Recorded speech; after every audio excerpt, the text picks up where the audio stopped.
Hello, today's movie review may come as a surprise to you based on what I've reviewed so far, but I'm actually a big M. Night Shyamalan fan.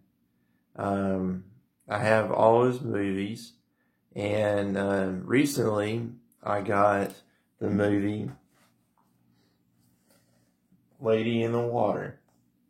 It came in the mail just yesterday, and me and my girlfriend watched it. Um, I've read that it is considered one of M. Night Shyamalan's worst movies he has done, but I disagree.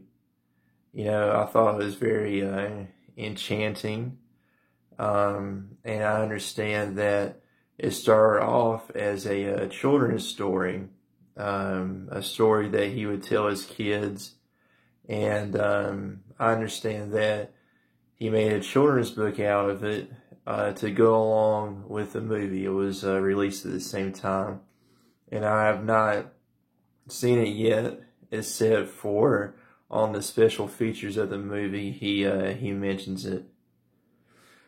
Um, Let me see. The movie is pretty slow paced, I'll admit. You know, it requires some patience, but I really admire that the whole movie was basically filmed in the apartment complex. I mean, you don't really see any other scenes except maybe from at the beginning of the movie. It takes place in Philadelphia, which I believe all his movies take place at or around there. Um, The movie is about this maintenance man by the name of Cleveland, and his story is that he used to be a doctor, and from what I understand, he was at work one night, and a robber came in and stole a bunch of stuff and murdered his wife and child. And after that, he quit being a doctor and became a maintenance man at the apartment building. And I believe he developed a stutter because of the trauma that he had been through. That's my 2 cents about it. Let me see.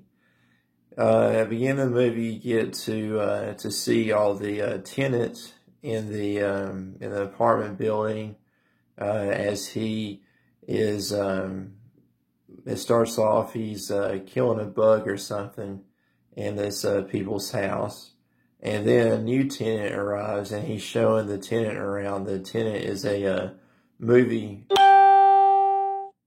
I'm sorry, I got something on my phone. He's a movie critic, and the critic is a new tenant in the building, and so the maintenance guy is showing him around, and you get to meet everybody, which comes into play later on in the film.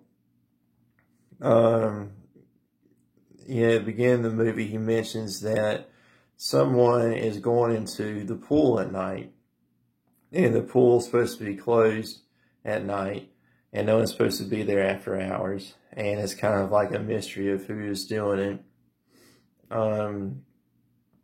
But soon, let me see. But soon he is at home one night after work. He lives in a house just outside the apartment building in the same like parking lot and all that. He hears a noise outside and he goes to investigate. And he sees the lady in the water.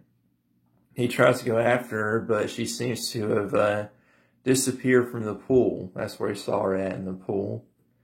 And he goes in and she seems to be gone. So he gets out and he slips and hits his head and he falls in the water. And he about drowns, and the scene fades out.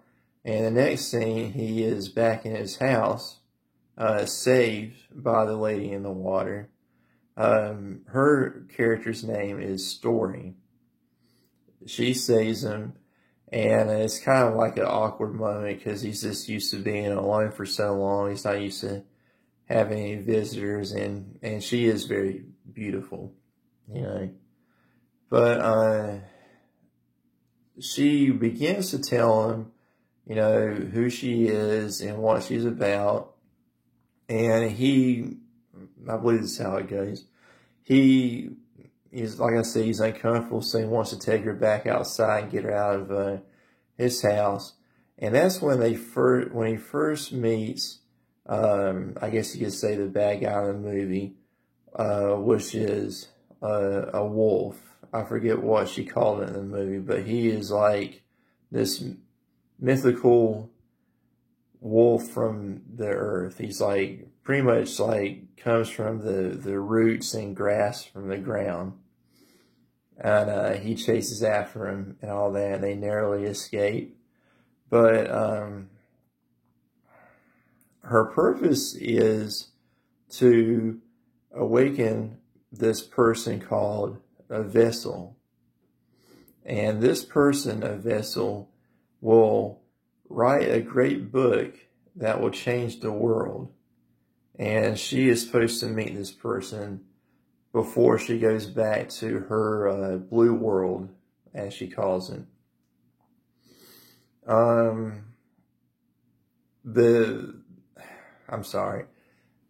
Cleveland, the maintenance guy, he starts asking around about who this vessel could be, because he learns that the vessel is a writer. So he's asking all the residents, you know, have you written anything lately? And it turns out that M. Night Shyamalan himself plays a role in the movie, and he is the vessel. He is a struggling writer in the movie, and he meets Story. And when he meets Story, something awakens inside of him. They describe it as a feeling of pins and needles. And he said that his mind suddenly became clear and he could write better than before. And I should mention that everyone that comes in contact with Story, something amazing happens to him. Like, for example, the maintenance man, whenever he's around Story, he doesn't stutter anymore. Let me see. It's important that Story gets back to her own world as soon as possible, and she only has a couple of days to do it in by nightfall. There is another encounter with the wolf, and she is wounded and poisoned by him. And it's important that she gets some kind of medicine for her wound. And the maintenance man actually dives into the pool where she's been living at, and he finds her lair, I guess you could say. It was like beneath the grate in the bottom of the pool. And it's kind of like this little hole, this little room that she's dug out. And she has taken things left by the pool as like trinkets and souvenirs, I guess you could say. And he finds this rock, I guess, that's supposed to heal her. And he brings it back to her, and she's revived by that. But,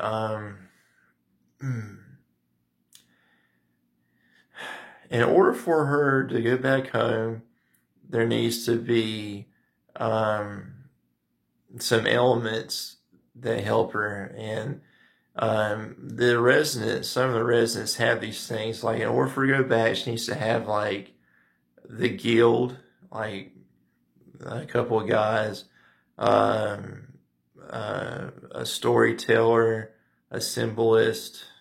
I might be leaving out some other things. But the maintenance man asked the critic where he could find these qualities if it were a movie. And the critic tells him to look for this and that. And the maintenance man gathers the residents that he thinks fits this description. He gathers them together. And it turns out that there's another character I forgot to mention in the movie, Vic Rand. That's the character's name. He solves puzzles, and his son is fascinated by the backs of cereal boxes. He he reads into him. The son does. So they get the son to decipher a message, and along with the son and all the other people mentioned, they call upon this eagle that will take Story back to her world. They have a final battle with the wolf, and oh man, it's a little convoluted. I'm sorry. They have a final battle with the wolf, and these monkeys that are like the wolf in appearance, as far they're made from the earth, they are supposed to defend Story while she's here on Earth. They come to her aid finally, and they carry the wolf off, and they call the eagle, and the eagle takes her away. And that's the end of the story. And supposedly, now that the vessel is awakened, the world will change for the better because of it. Like I said, it's not one of M. Night Shyamalan's most popular movies, but I've always been a really big fan of his work. I believe he's one of the last great directors. Whenever you sit down and watch one of his movies, I feel like you're experiencing like great literature. I feel kind of sophisticated, to be honest with you. And a feeling I've always had about him is something that I can relate to. I can't quite put my finger on it, but in my early 20s, there used to be this place called Mighty Dollar that I would go to on my way to see my parents every week. And it was really cheap and poor, but they all had a lot of like Christian paraphernalia, like Christian books, Christian rock CDs, and all that. And I kind of relate that to this feeling I get when I think of M. Night Shyamalan, kind of like someone from the outside looking in, but it just feels warm when it harkens a memory that I can't quite put my finger on, but that's why I like his work. Thank you.